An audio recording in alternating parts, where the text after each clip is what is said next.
Assalomu alaykum qarindoshlar, yaxshimisizlar? Men doktor. Bu filmda biz tug'ilib 2 oylik bo'lgan buvoqlarga munosabatli uchurlarni sizlar bilan hamrohlanamiz. 2 oylik bo'lgan sog'lom buvoqlarning badan sog'liq uchurlari. 2 oylik sog'lom buvoqlarning bosh aylanmasi 37 sm dan 41,5 sm atrofida bo'ldi. Bo'y uzunligi 54,5 sm dan 62 sm atrofida bo'ldi. Badan yig'iligi bo'lsa 4400 gramdan 7000 gramgacha bo'ladi. 2 oylik buvoq kunda 12 soatdan 15 soat atrofida uxlashi mumkin. Eğirliği her haftada cemi 150 gramdan 200 gramgacha eşip mağındı. Kündüzü 3 saatin 3,5 saatgacha bir qitim qo'shiq açsa, kechida 4 saatin 5 saatgacha bir qitim qo'shiq açıdı. Bu vaqt kunda 3-4 qitim cho'ng tarat qilishi mumkin. Bu oydagi bu vaqt dumchilab yotganda beshini ko'taralaydi.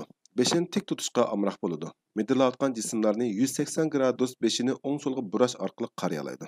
Jismlarning ko'rish doirasidan yo'q bo'lgan nuqtasiga tikilib qarayalaydi.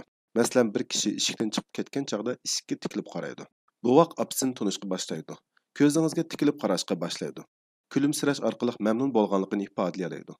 O'ziga xos bo'lgan ovozlarni chiqara oladi. 2 oylik buvoqqa va ota-onaga tavsiyalarimiz.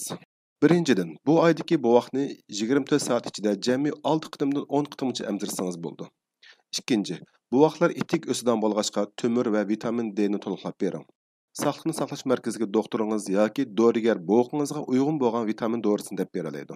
Uchinchi, sog'liqni saqlash markazida 2 oylik vaksinalarni emlashga chaqirish mumkin.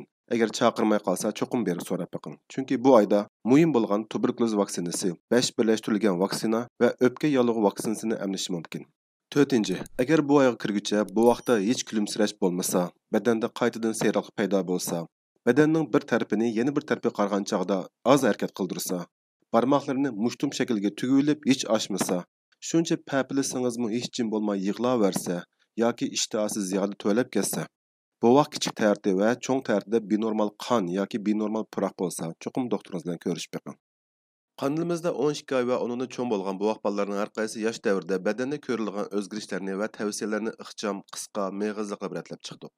Agar yuqorida deyilgan o'zgarishlarning yarmi yaqini ko'rilmasa yoki binormallik ko'rilsa, oila doktoringiz va ya bolalar doktori bilan vaqtida ko'rishib beqishingizni tavsiya qilaman. Jiddiylashmang. Siz cho'qim yaxshi ota-ona bo'la olasiz. Buvoqingizning salomat cho'ng bo'lishiga tilakdoshman. Agar bu filmni foydali his qilsangiz, atrofingizga do'stlaringizga tarqatib qo'ying.